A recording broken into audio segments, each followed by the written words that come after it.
My family and I are genocide survivors from the Cambodian Genocide back in the 70s. I was born during the genocide.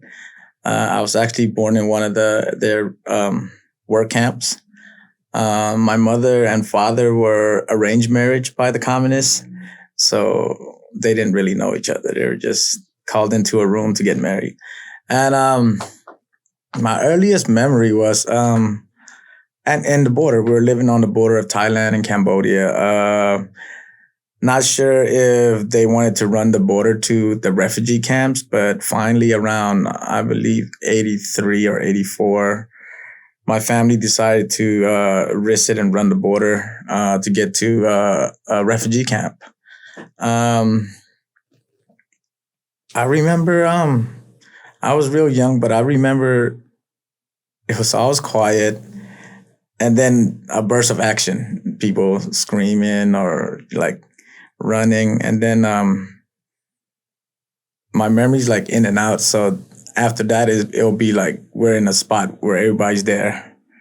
And then we'll run again. I noticed that we always walked at night.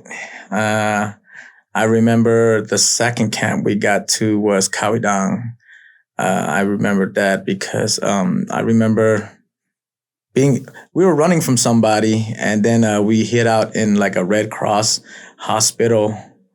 And then I remember somebody telling our family go to the back, and we went to the back.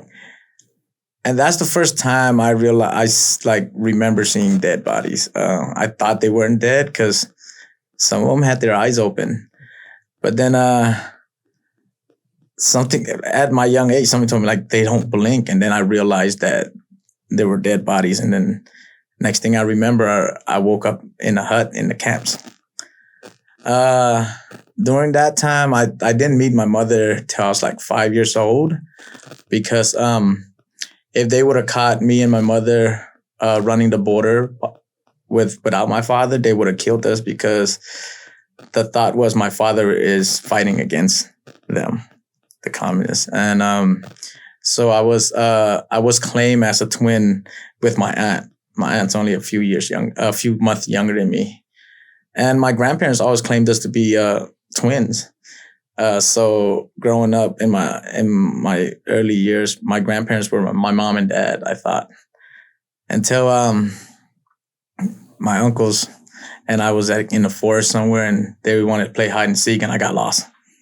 Some lady like took me in, and about 2 weeks later, my grandpa found me in the market area and introduced me to my mom. And that's the first time I met my mom. I didn't believe it was my mom.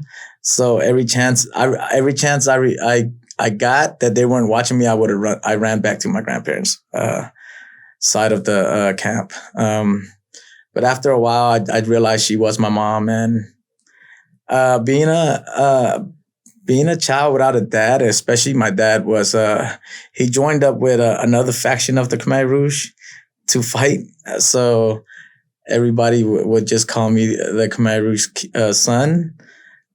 So it was real hard on me when you're labeled like that as a Khmer Rouge son, because in Cambodia it's all about who your parents are and your family. So I was young enough to know, but I was small.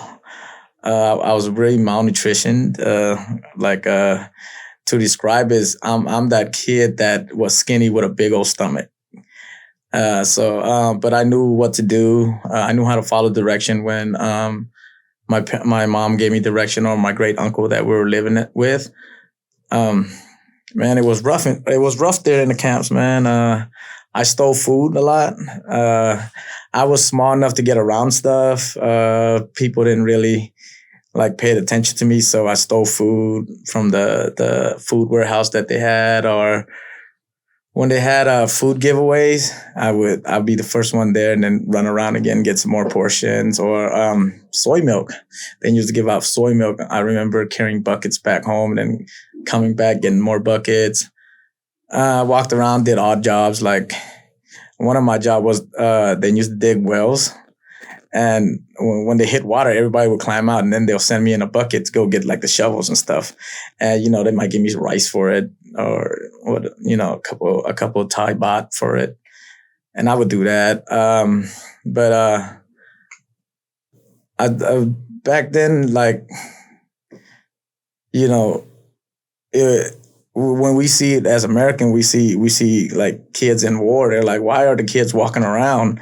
And a lot of people don't realize, like, the kids are the safest thing to walk around, because if you're old enough to carry a gun, you might get kidnapped and forced to join the army. Or if you're old enough, if you're big enough, they see, oh, he might be a fighter and do something else to you. But so kids were like, people left us alone, and we could help our family out by looking for food, looking for whatever.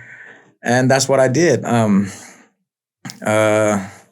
When I got caught, I got beat up a lot by the security guard, the Thai MPs, like neighbors and stuff.